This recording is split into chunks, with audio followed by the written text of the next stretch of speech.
Бисмиллахи рахмани рахим. Вие ја слушате книгата Светска криза и патот до мирот. Ова е збирка на говори и писма од Хазрети Мирза Масрор Ахмад, имам и поглавар на Ахмадија муслиманскиот джемаат, петтиот наследник на ветениот Месија. Писма до светските водачи.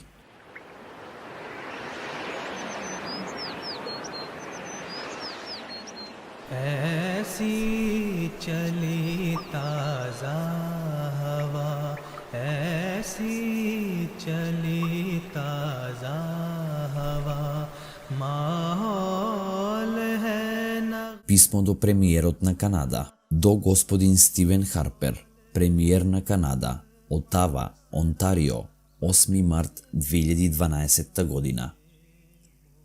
Почитувам премиер, во светлото на страшната состојба на случувањата кои се развиваат во светот, сметам дека е неопходно да ви пишувам, бидејќи вие сте премиер на Канада и имате овластување да донесувате одлуки кои ќе влијаат на иднината на вашата нација и на светот воопшто. Денес во светот владее голема вознемиреност. Во одредени области се појавуваат војни со помали размери. За жал, големите сили не беа успешни, како што се очекуваше, во своите напори да постигнат мир во овие со војна погодени области. Глобално, гледаме дека секоја земја се занимава со помагање или со спротивставување на другите земји. Меѓутоа, барањата на правдата не се исполнети. Ако ја посматраме сегашната состојба на работите во светот, забележуваме дека веќе се положени темелите за уште една светска војна. Бидејќи голем број на земји веќе имаат нуклеарно наоружување, меѓу државите растат разбрануваност и омраза. Во таквата состојба, Третата светска војна готово, со сигурност се покажува пред нас.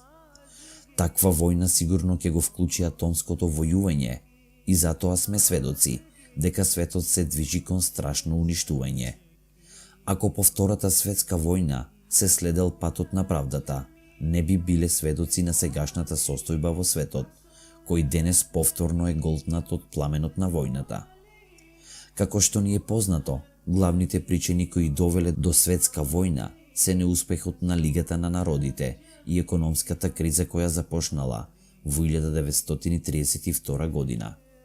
Денес водечките економисти тврдат дека постојат многубројни сличности помеѓу сегашната економска криза и онаа од 1932 година. Забележуваме дека политичките и економските проблеми повторно доведуваат до војни помеѓу малите нации и дека внатрешното несогласување и незадоволство стануваат се поголеми во овие држави. Тоа на крајот ќе не доведе до тоа на кормилото на власта да дојдат одредени сили кои ќе не воведат во светска војна.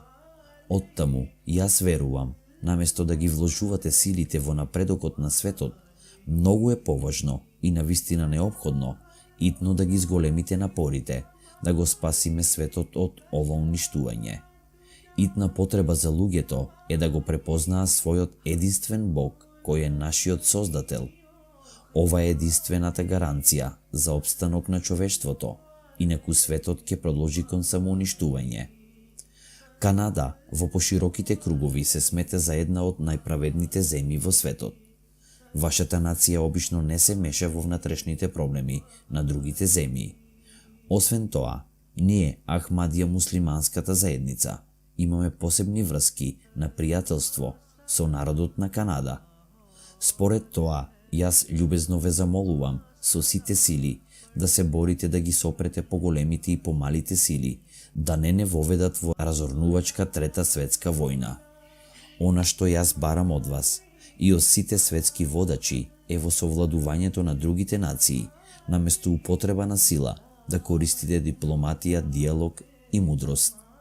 Главните сили на светот, како што е Канада, треба да ја одиграат својата улога во воспоставувањето на мирот. Тие не треба да ги злоупотребуваат приликите во помалите држави како изговор за нарушување на мирот во светот. Денес нуклеарно наоружување немаат само големите сили, туку дури и релативно мали држави имаат оружје за масовно уништување, а нивните водачи се најчесто оние кои не размислуваат премногу и лесно се фаќаат за оружјето. Според тоа, моето понизно барење кон вас е со сите своји напори и целата енергија да ја употребите во спречувањето на Третата светска војна. Ако не успееме во ова задача, несомнено е дека последиците на таквата војна нема да се ограничат само на сиромашните земји на Азија, Европа и Америка. Всушност, нашите идни генерации ќе мора да ги носат страшните последици на нашето однесување и секаде во светот ќе се раѓаат онеспособени и деградирани деца. Тие никогаш нема да им простат на предците кои светот го довеле до глобална катастрофа. Наместо да се грижиме за своите собствени интереси, треба да размислуваме за нашите идни генерации и да се бориме да им создадеме подобра иднина. Нека возвишениот Аллах ве оспособи вас и светските водачи да ја разберете оваа порака. Искрено ваш, Мирза Масрор Ахмад, Халифатул Месих Петти, поглавар на светски раширената Ахмадија муслиманска заедница. हसून जमी ओ खिसा